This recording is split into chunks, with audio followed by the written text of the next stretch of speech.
नमस्कार, अस्सलाम वालेकुम, सत श्री अकाल, जय झूलेलाल। मैं हूं जी प्रेम मटलानी और आप देख रहे हैं हालात हाज़रा का प्रोग्राम हकीकत ये है। इब्तिदा में आपसे दरख्वास्त है, चैनल ज़रूर सब्सक्राइब करें। नाज़रीन, अमेरिका के वज़ीर ख़ारजा, यानी वहाँ पर वो तो उसे सेक्रेटरी ऑफ स्टेट कहते हैं, हम उसे वज़ीर ख़ारजा ही समझेंगे, माइक पोम्पियो, उन्होंने एक किताब लिखी है। किताब का जो टाइटल है वो है नेवर गिव एन इंच। उसमें ज़ाहिर है उसने अपने जो भी तजुर्बात हैं उसमें अपना जो सब कॉन्टिनेंट है, ये जो बड़े सगीर हमारा हिंदुस्तान पाकिस्तान, उसके बारे में भी लिखा है। और उसके बारे में उसने ये लिखा है कि फरवरी 2019 में जो पुलवामा का अटैक हुआ था और उसके बाद फिर हिंदुस्तान ने पाकिस्तान के ऊपर बालाकोट में जो हमला किया था। खैर, मैं थोड़ा बैकग्राउंड बता देता हूँ उसका। 14 फरवरी 2019 को पुलवामा में दहशतगर्दों ने, वो लश्कर तैयबा से ताल्लुक़ रखते थे, उन्होंने सीआरपीएफ की एक गाड़ी आ रही थी, और बस कहें ट्रक कहें कुछ भी, मतलब ट्रांसपोर्ट व्हीकल, उसको आईईडी से, इम्प्रूव्ड एक्सप्लोसिव डिवाइस से उड़ा दिया था। तकरीबन 40-45 लोग उसमें हलाक हो गए थे। तो उसके बाद हिंदुस्तान ने क्या किया कि अभी ये 14 फरवरी को हुआ, 16 फरवरी को आधी रात को हिंदुस्तान से जो है हवाई जहाज़ निकले और बालाकोट, जो कि कागान वैली का गेट है, दरवाज़ा है, मानसरा के बाद बालाकोट आता है, उसके बाद फिर कागान, नारान या शोगरान या सैफल मलुक झील वगैरह की तरफ जाया जा सकता है। तो वो जो बालाकोट है, वहाँ पर लश्कर तैयबा वालों का एक ट्रेनिंग सेंटर था। तो उसके ऊपर हिंदुस्तान ने हमला किया, आधी रात को उसे तबाह किया, और तकरीबन 300 उसके जो दहशतगर्द थे उसमें अंडर ट्रेनिंग थे, उनको हलाक कर दिया और कामयाबी से हमला करके वापस आ गए। उसके बाद में जब पाकिस्तान को ये पता चला तो पाकिस्तान ने सीधा हिंदुस्तान के ऊपर हवाई हमला कर दिया। और वो जो हवाई हमला किया था 17 तारीख को, तो उसमें पाकिस्तान की तरफ से F-16 अमेरिका के फाइटर बॉम्बर इस्तेमाल किए गए थे, और हिंदुस्तान की तरफ से मिग-21 तो हकीकत में बेकार जहाज़ है, रूस का दिया हुआ है, और उसे तो यूँ कह लीजिए कि हिंदुस्तान में पायलट्स का कफन भी कहा जाता है, क्योंकि अक्सर जो ट्रेनिंग लेते हैं उसके ऊपर कई उसमें पायलट जो है हलाक हो चुके हैं एक्सीडेंट्स में। तो वो मिग-21 एक साहब उड़ा रहे थे, पायलट जिसका नाम था अभिनंदन।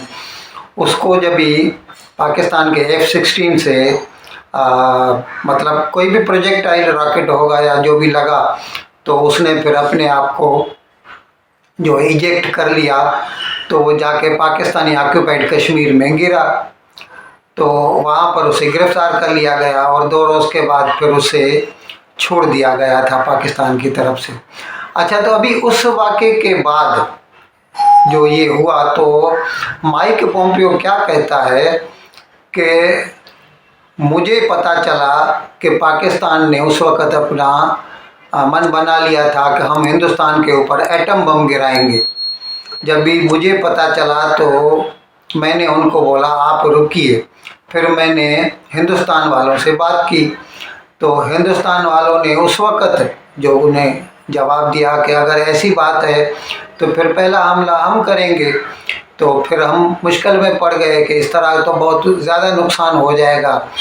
तो फिर हमने दोनों को समझाया बुझाया, और वो क्रेडिट अपने आप को देता है कि ये मेरी कोशिशों का नतीजा था कि ये एटमी जंग नहीं हुई। अगर मैं मतलब अमेरिका बीच में नहीं पड़ता तो शायद हो जाती। अब यहाँ पर सवाल ये पैदा होता है, क्या पाकिस्तान के सियासतदान जो हैं, जो भी अरबाब इख्तियार हैं, जिनके हाथ में ये एटमी बम का बटन है, क्या उन्हें पता है कि इससे नुकसान कितना होता है? और क्या आप ये जब भी कहते हैं عام طور پر ایسے کہتے ہیں جیسے کوئی بچوں کی بات ہو. ابھی شیخ رشید ہیں، وہ ایسا کہتے ہیں کہ پاؤ کے جو ایٹم بم ہیں ہم دلی میں گرائیں گے تو اس میں سے صرف ہندو مریں گے، مسلمان نہیں مریں گے. عجیب پاگل پن کی بات کرتا ہے وہ. اور پھر وہ بولتا ہے برلا مندر کی گھنٹیاں بجنا بند ہو جائیں گی. اور اس سے پہلے نواز شریف کے وقت میں وہ راجہ ظفر الحق ہوا کرتا تھا، ایک وزیر صاحب تھے، وہ بھی ایسا کہتے تھے. اتنا کیجولی کہتے کہ ہم نے ایٹم بم کیا وہ کباڑ میں رکھنے کے لیے تھوڑے ہی بنائے ہیں. میاں صاحب عقل کے ناخن لو. اگر آپ ایک بم ہندوستان پہ گرائیں گے تو ہندوستان 10 بم آپ کے اوپر بھی گرائے گا، اور پھر جو نقصان ہوگا تو دونوں ملکوں کا ہوگا.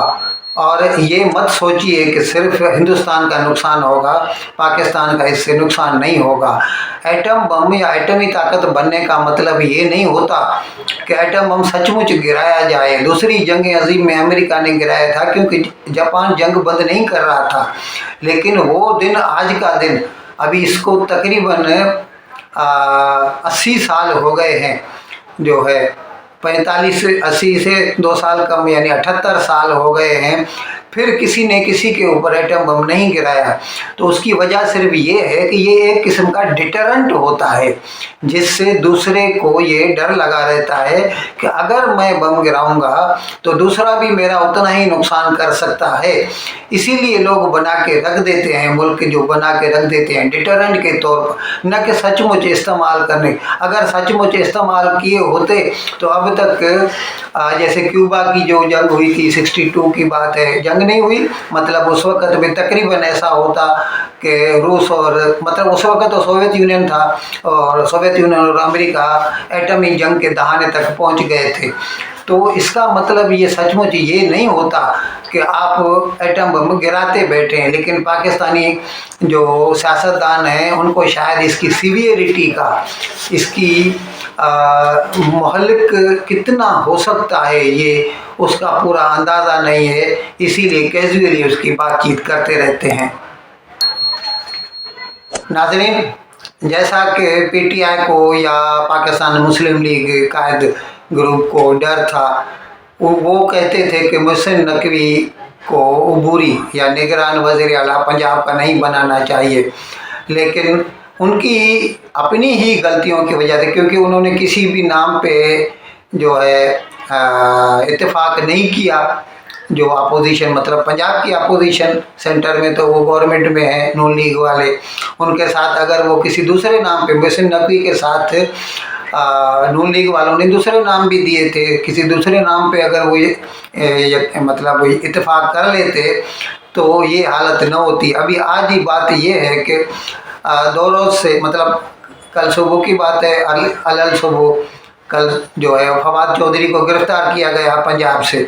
اور ابھی ان کے جو خوف ہیں، جو خدشے ہیں پی ٹی آئی والوں کے، وہ سامنے آ رہے ہیں. اب وہ دیکھ رہے ہیں کہ یہ حکومت، کیونکہ ابھی جو نئی حکومت آئی ہے مطلب محسن نقوی کی، انہوں نے لاہور کا جو پولیس کا چیف ہے وہ بلال صادق کامیانہ کو بنائے، اور یہی صاحب تھے پہلے جب ہی حمزہ شہباز وزیر اعلیٰ بنے تھے نون لیگ کی طرف سے پنجاب میں، تب بھی انہوں نے بھی اسی کو لاہور کا پولیس چیف بنایا تھا، اور ابھی اس نے محسن نقوی نے بھی اسی کو ہی بنایا. اور اس کے بعد تو آپ دیکھ رہے ہیں فواد چودھری گرفتار ہو چکا ہے، اور دوسروں کے اوپر بھی یہ تلوار کسی وقت بھی گر سکتی ہے. اور کچھ لوگ تو یہ کہتے ہیں کہ نون لیگ والے عوام کا موڈ دیکھ رہے ہیں، اگر اس کا جو ری ایکشن ہے وہ اتنا زیادہ سنگین نہ ہوا تو ہو سکتا ہے 2-1 روز میں عمران خان کو خود بھی گرفتار کر لیا جائے.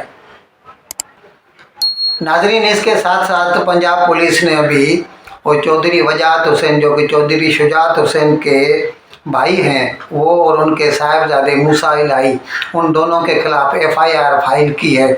اور اس میں یہ کہا گیا ہے، ان کا ایک آڈیو لیک ہوا ہے جس میں وہ یہ کہتے سنائی دے رہے ہیں کہ وہ نون لیگ کی اسمبلی کے ممبر خاتون ہیں، اس کو اغوا کریں گے.